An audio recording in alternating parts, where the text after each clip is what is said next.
You were in great shape. You were what the WWE was hurling at the time, big lads, tall. Talk us through your tryouts, the number of tryouts you had, and what happened, and not getting signed.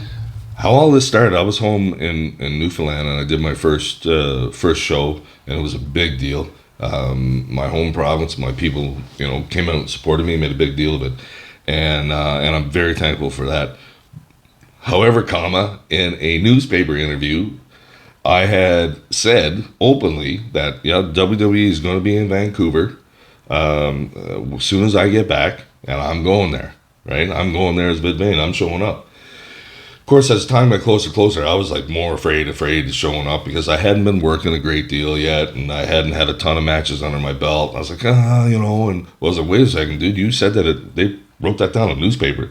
You better show up.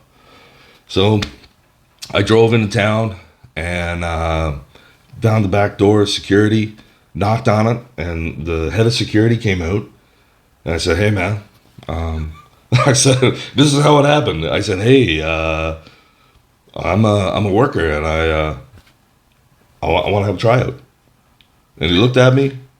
He closed the door. Next guy opened the door, Sergeant Slaughter. And he looked me up and down.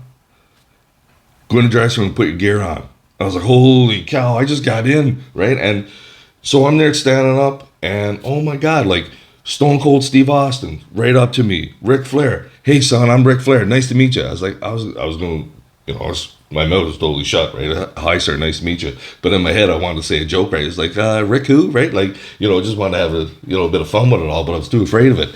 So anyway, got changed up, got my gear on. Sarge is in the ring. I'm in the ring now with Harry Smith.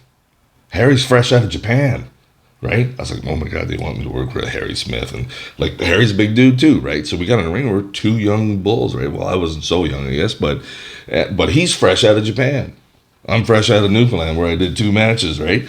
So anyway, we had a great match as far as I was concerned. It was all called on the fly, which again, something I was not used to. And Arn Anderson was ringside calling stuff out. Okay, boys, Davey, top rope, missile drop kick finisher. Boom, he hits me with 1, 2, 3. Right? I was just like, looking around the ring who was there. I was like, that was so cool. What an experience. Not to mention, I just wrestled Harry Smith. I just walked in off the street, right? But it was not so much that I just walked in off the street. I walked in looking the part. And that's what caught their attention first, right? So, anyway, there was a local wrestler coming up from Seattle. Tony Gazina was supposed to be working Matt Morgan. And I guess Tony was late. And all of a sudden, now Matt Morgan, I'm big. Matt Morgan's a monster. Like, I came up to his shoulder somewhere, right? He's like, are you Vid Vane? I was like, yeah, man, I'm Vid Vane. Nice to meet you, right? He's like, we're working each other. What? It's like, you though? Because like, I know I look stiff and tight in the ring. Like, I'm getting clobbered tonight, right? Okay, let's go. And now I'm in Vancouver. And a lot of these fans that are at that show were at the local show that I was in only a month ago, right? So I was like, there's a bit of pressure there. And then all of a sudden they come up and say, sorry guys, your match got cut. Triple H's and Shawn Michaels promo was going to run a little long. I was, oh, that's too bad. I was so looking for this, right? But I was actually quite relieved. So I passed over a tape, and and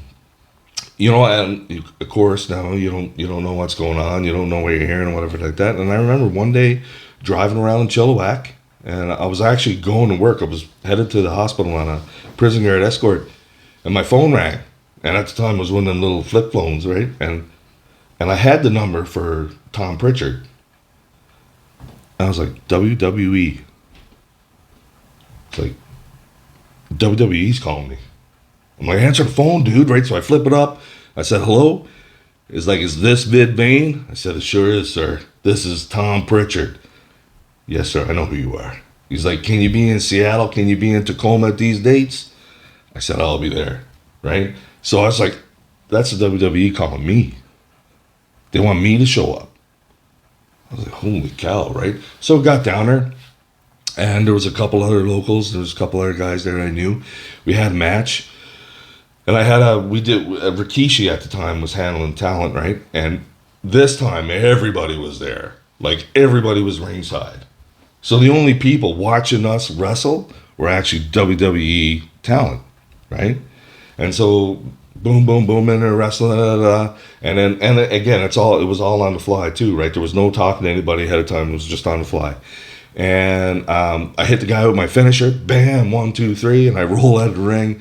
I was like so happy to get that over with. Next thing, Kurt Angle is coming right at me. And so I stiffen up, Kurt Angle's coming at me. He puts his hand up, hey man, I'm Kurt Angle. He's like, that was really good.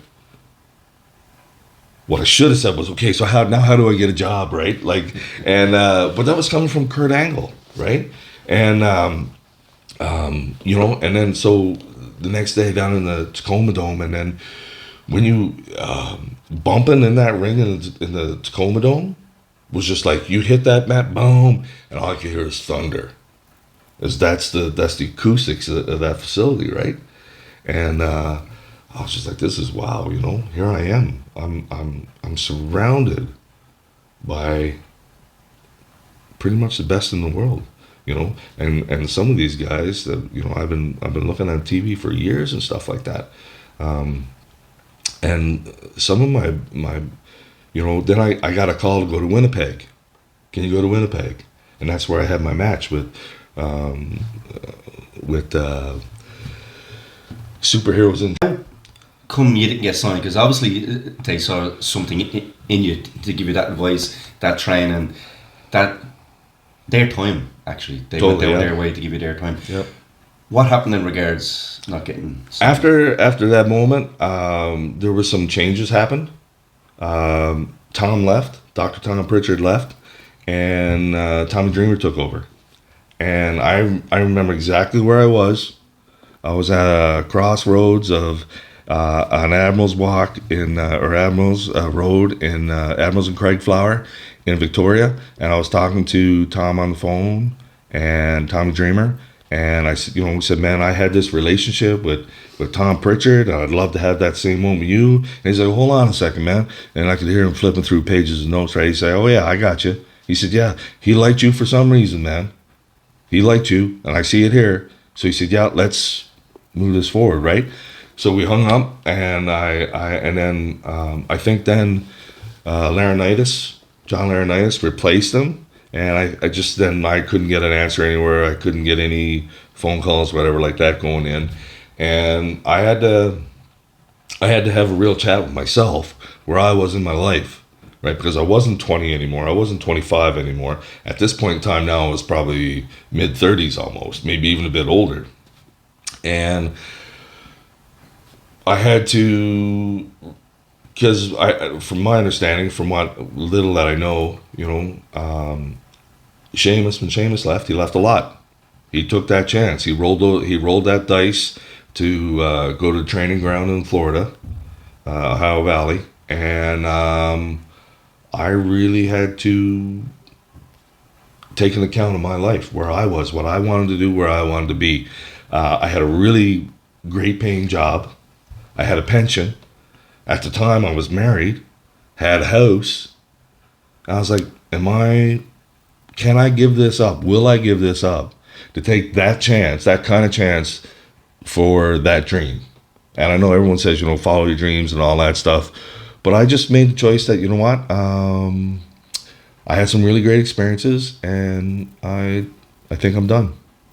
I'm good, right? I don't want to give up what I have to take a chance on something that I most likely won't get, because your chances are pretty slim of getting in, right? Like a lot of people applying for that spot. I remember, like, when you came here for your first tour, so two guys, you predominantly wrestled Sheamus, and there's another chap here in Irish Whip at the time called Joe Cabray. So Joe Cabray's gone on now to set up OTT.